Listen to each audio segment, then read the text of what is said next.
जून 2026 में ministry of external affairs के एक नोटिफिकेशन ने क्लैरिफिकेशन ने इस बात को फिर से हवा दे दी है कि इंडिया की सिटीजनशिप या नेशनैलिटी का क्या सबूत है। मिनिस्ट्री ऑफ एक्सटर्नल अफेयर्स ने अपने नोटिफिकेशन में ये कहा, एक्सप्लेनेशन में ये कहा कि इंडियन पासपोर्ट एक वैलिड ट्रैवल डॉक्यूमेंट ज़रूर है और ये नेशनैलिटी को दर्शाता है, लेकिन ये नेशनैलिटी का एक ऑथेंटिकेटेड सबूत नहीं है या फिर एक पुख्ता सबूत नहीं है, जिसने कि एक बार फिर से इस बात को हवा दे दी है, इस विवाद को खड़ा कर दिया है कि भारत की नागरिकता का असली सबूत क्या है या वैलिड डॉक्यूमेंट कौन सा माना जाएगा। क्योंकि आधार कार्ड के लिए भी सेम कहा जाता है, लिखा हुआ है, आधार कार्ड के पीछे भी लिखा हुआ है कि यह नागरिकता का सबूत नहीं है। Same cheese ministry of external affairs ने पासपोर्ट के लिए भी बोल दी है। तो अब देखना ये है कि क्या वास्तविक सबूत है और क्या नहीं है। इस वीडियो में हम समझेंगे इस चीज़ को अच्छे से। ये बात सुनने में बहुत अजीब सी लगती है कि जो इंडियन पासपोर्ट है वो नागरिकता का सबूत नहीं है, क्योंकि पासपोर्ट एक्ट 1967 में क्लियरली लिखा हुआ है या उसके अकॉर्डिंगली समझा तो क्लियरली ये मेंशन है कि इंडियन पासपोर्ट से भारतीय नागरिकों को दिया जाएगा। तो फिर ये कैसे कहा जा सकता है कि ये नागरिकता का सबूत नहीं है? क्योंकि इस प्रक्रिया के लिए पूरी तरीके से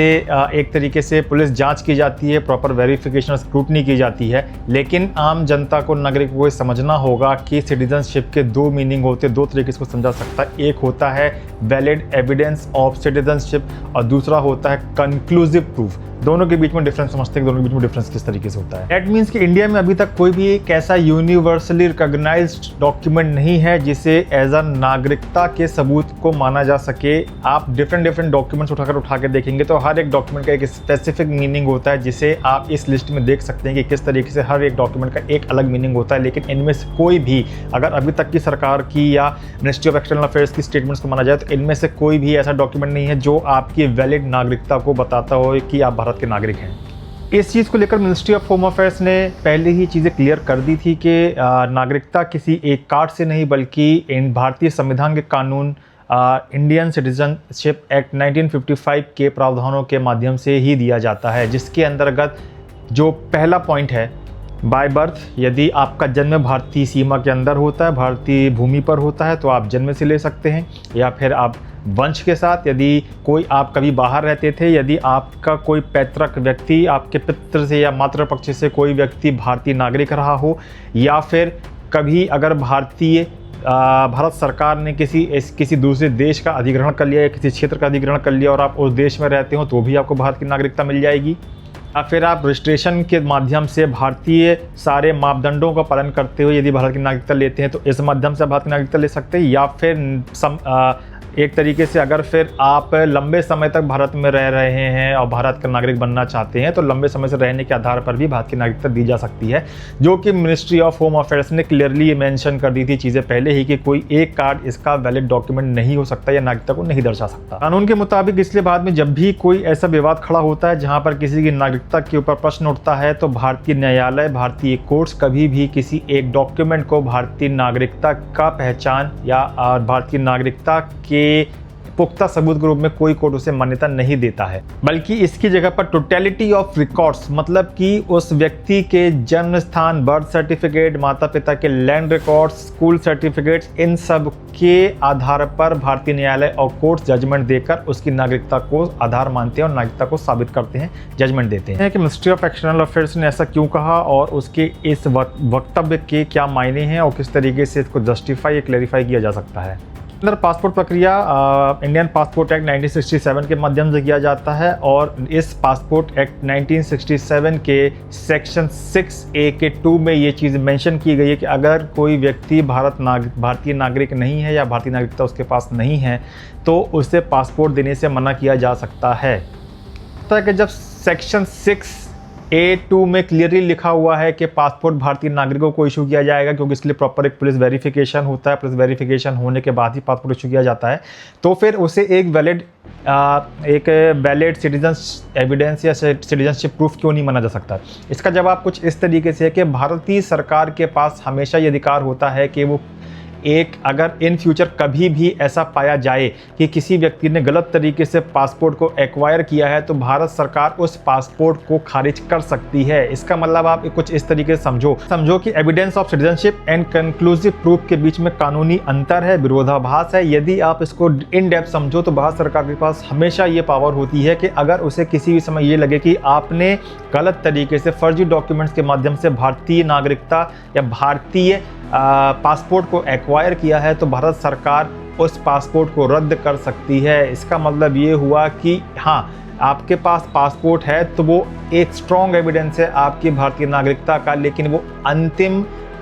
एविडेंस नहीं है, वो आखिरी सबूत नहीं है। उसको सरकार खारिज कर सकती है क्योंकि हो सकता है आपने गलत तरीके से पासपोर्ट बनवाया हो। इसलिए शायद मिनिस्ट्री ऑफ एक्सटर्नल अफेयर्स ने ये स्टेटमेंट दी है। पासपोर्ट ना सही, लेकिन आपके मन में आ रहा होगा चलो आधार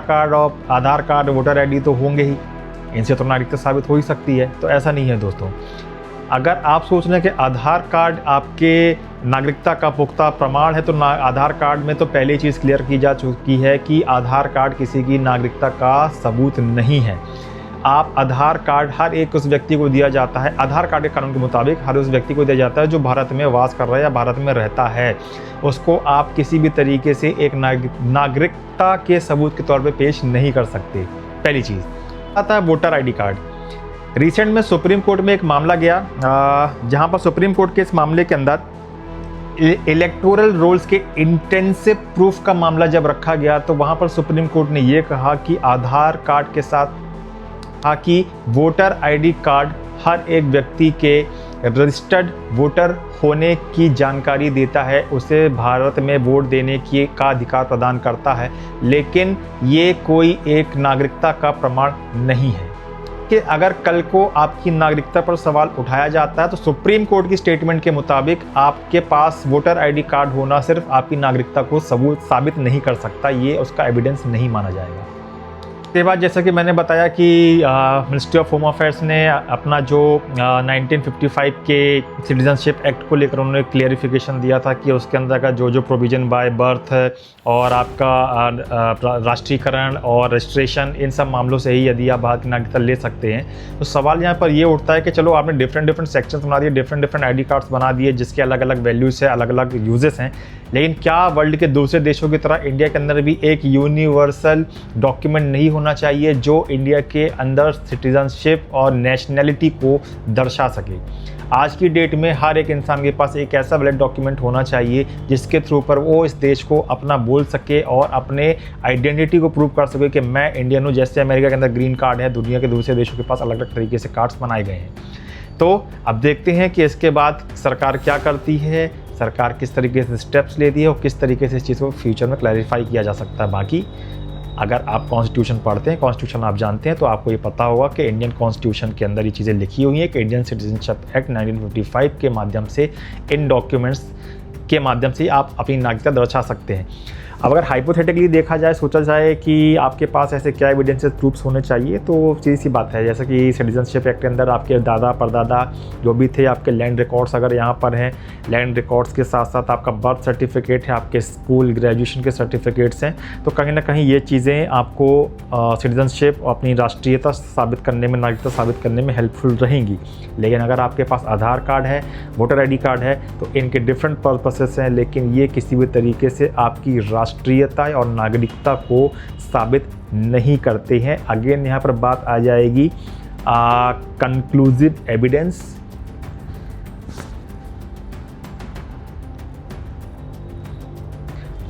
अगेन यहाँ पर बात आ जाएगी totality of evidence and conclusive proof. जय श्री महाकाल।